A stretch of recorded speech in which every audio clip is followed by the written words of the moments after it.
நான் உங்களை இன்னைக்கு நாம் பேச போற விஷயம் பலருக்கும் கசப்பாக இருக்கலாம். ஆனா இந்த விஷயத்த பேசாம உள்ளதால நாம செய்ய போற ஒரு சமூக பெரிய ஒரு துரோகமா போயிடும். அதனால இந்த விஷயத்த கட்டாயம் பேசியாக வேண்டிய ஒரு சூழ்நிலையில இருந்துச்சு. ஒரு தேசத்துல எதிர்காலம் எங்க இருந்துச்சு? பள்ளிக்கூடங்களிலையும் மதத்தரங்களிலையும் தான் இருந்துச்சு. ஆனா அந்த பள்ளிக்கூடங்களும் மதத்தரங்களும் ஒரு குழந்தைகளுக்கு பாதுகாப்புலண்டா நம்ம யாரை நம்புறது? சமீபத்துல ஒரு மதகுரு கைது செய்யப்பட்ட செய்தி சமூக வலைத்தளங்கள்ல பரவலா போனுச்சு.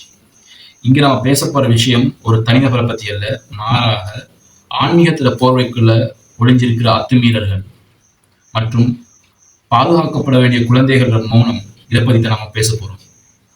இது நாளைக்கு உங்க வீட்லையும் நடக்கலாம். அவதானத்தோட பிடிப்போட இருங்க.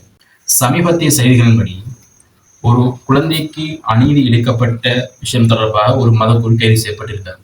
ஆனா இந்த விஷயம் ஒரு குற்றச்சாட்டு மட்டும்தான். இதற்கான தீர்ப்பு நீதிமன்றம் வழங்கும். இங்க நாம பார்க்க போறது என்னன்னா, இந்த செய்தி ஏன் சமூகத்துல இவ்வளவு பரவலாக பேசப்படுது அப்படின்னு பார்க்கணும். ஏன்னா சமூகம் யார முன்மாதிரியாக புனிதமாக கருதுதோ அங்கிருந்து ஒரு கரை படியும் போது அந்த சமூகம் நிலைகுலைஞ்சு போகும். சட்டம் தன் கடமையை செய்யும். ஆனால் அதுக்கு முன்னால இந்த சம்பவம் தொடர்பா பல கேள்விகளுக்கு வாங்க போகும். நம்ம நாட்டில மத நிர்வாகங்களுக்கு ஒரு தனி மரியாதை இருந்துச்சு. நம்மள பெற்றோர்கள் பிள்ளைகளை மத தலைவர்களிடமோ மத குழுக்களிடமோ இல்லை ஒரு மத தலங்களை காணும்போது பெரிய ஒரு நம்பிக்கையோட தான் அனுப்புறாங்க. ஆனா அந்த நம்பிக்கை அங்க உடைபடும் போக இருந்தா யாரை நம்புறது? உண்மையா வாழ்ற அர்ப்பணிப்புடன் வாழ்ற உண்மையான மத குழுக்களுக்கும் அர்ப்பணிப்போட வாழ்ற மத குழுக்களுக்கும் சந்தேக கண்ணோட பார்க்க வேண்டிய அவல நிலை ஏற்படும். ஒரு சிலர் செய்த தவறால அந்த மதத்திலையும் அந்த புனிதமான சாசனத்திலையும் மக்களுக்கு சந்தேகம் வருது. இந்த விஷயத்த நாம எப்படி தடுக்க போறோம்? இன்னைக்கு செய்தி பேப்பர் வாரத்துக்கு முன்னால டிக்டாக்லயும் ஃபேஸ்புக்லயும் விஷயம் வந்தது. அங்க 2 விதமான குரல்கள் பேசப்படும். ஒன்று சட்டப்படி தண்டனை வழங்க ஆவேசமான குரல். 2வது மதத்தை சீர்கெடுக்காதீங்க, மதத்திற பேரை கெடுக்காதீங்க, உண்மையை மறைக்க பாருங்க அப்படின்றது முட்டுக்கட்ட. இதுல நாம புரிஞ்சிக்க வேண்டிய விஷயம் ஒன்னே ஒண்ணுதான். தவறு யார செய்திருந்தாலும் சரி, தவறு செய்தவர் தண்டிக்கப்படணும். தப்பு செய்தவர் தண்டிக்கப்படுற மாதிரி பாதிக்கப்பட்டவருக்கு நீதி கிடைக்கும். ஒருத்தர் தவறு செஞ்சா அவருக்கு பின்னால் இருக்கக்கூடிய அடையாளம் அவருக்கு கேடயமாக அமைய முடியாது. சமூக வலைத்தளங்களை நம்ம பாதிக்கும் போது பாதிக்கப்பட்டவர அடையாளத்தை சீர்கெடுக்காம நீதிக்காக வேண்டிய குரல் கொடுங்க.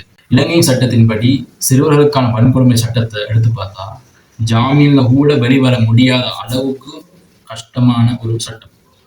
விசாரணைகள் எப்படி நடக்கும், சாட்சிகள் எப்படி பாதுகாக்கப்படுவாங்க, சமூக தாக்கத்தால விசாரணைகள் திசை மாற வாய்ப்பு உள்ளதா? சட்டம் தன்னை கடமையை செய்யும். ஆனா அதே சமயம் அதிகாரத்தில் உள்ளவங்க தப்பிக்கிறதுக்கான வாய்ப்புகள் இல்லாமல் ஆகணுமா இருந்த மக்களாகிய நாம் விழிப்புணர்வோட இருக்கணும். இதுதான் மிக முக்கியமான பகுதி. இனிமே இப்படி நடக்காம இருக்கணுமா இருந்தா என்ன செய்யணும்? முதலாவது விஷயம், பேசுங்க. உங்க குழந்தையோட பேசுங்க. குட் டச் பேட் டச் பற்றி பேசுங்க. உலக ரகசியத்தை பத்தி அழகா தெளிவா சொல்லிக் கொடுங்க. 2வது அவதானிங்க. உங்களோட குழந்தைகள் நடத்தையில ஏதாவது மாற்றம் தெரிந்தால் அல்லது அவங்க பயந்தாலோ அல்லது பதற்றம் அடைந்தாலோ அவதானிங்க. சாதாரண இந்த விஷயத்தை விட்டுறாதீங்க. 3வது தட்டி கேளுங்க. தவறு எங்க நடந்தாலும் சரி, அது வீட்டுல இருந்தாலும் சரி, மத தலங்கள் இருந்தாலும் சரி, தவறை தட்டி கேட்கிற தைரியத்தை வளர்த்துக் கொள்ளுங்க. நிறுவனங்கள் தங்களை தாங்களே தானிக்கை செய்து கொள்ள வேண்டும். ஒவ்வொரு மத நிறுவனத்திலையும் குழந்தைகள் பாதுகாப்பு விதிகள், சில் ப்ரொடக்ஷன், பிரைவசி கட்டாயமாக்கப்பட வேண்டும். ரீதியாக நீதி யாருக்கும் பக்கச்சார்பாக இருக்கக்கூடாது. ஏண்டா பாதிக்கப்பட்டவருக்கு நியாயம் கூட கிடைக்கணும், குற்றமிழைக்கப்பட்டவருக்கு தண்டனை கிடைக்கணும். ஏன்னா பாதிக்கப்பட்டவர் குழந்தையில கண்ணீருக்கு எந்த மதமும் இல்லை, எந்த ஜாதியும் இல்லை, எந்த மொழியும் இல்லை. ஆகையால நீதியாக இருக்கணும். இங்க யாரையும் தனிப்பட்ட முறையில நாங்க தாக்குறது இல்லை, மாறாக சமூகத்துல குறையோடி போன ஒரு நோயத்தை தான் சுட்டி காட்டப்படும். உங்களோட கருத்துக்களை கமெண்ட்ல சொல்லுங்க. நீங்க மௌனமாக இருக்கிற ஒவ்வொரு வினாடியும் குற்றவாளிக்கு ஊக்கமளிக்கக்கூடிய ஒரு வகையில அமையும். உங்க வீட்டிலையும் குழந்தைகள் இருக்காங்க, பாதுகாப்பாருங்க, விழிப்புணர்வு நம்ம குழந்தைகளை பாதுகாப்போம். நன்றி. நான் உங்கள் ஐஜே.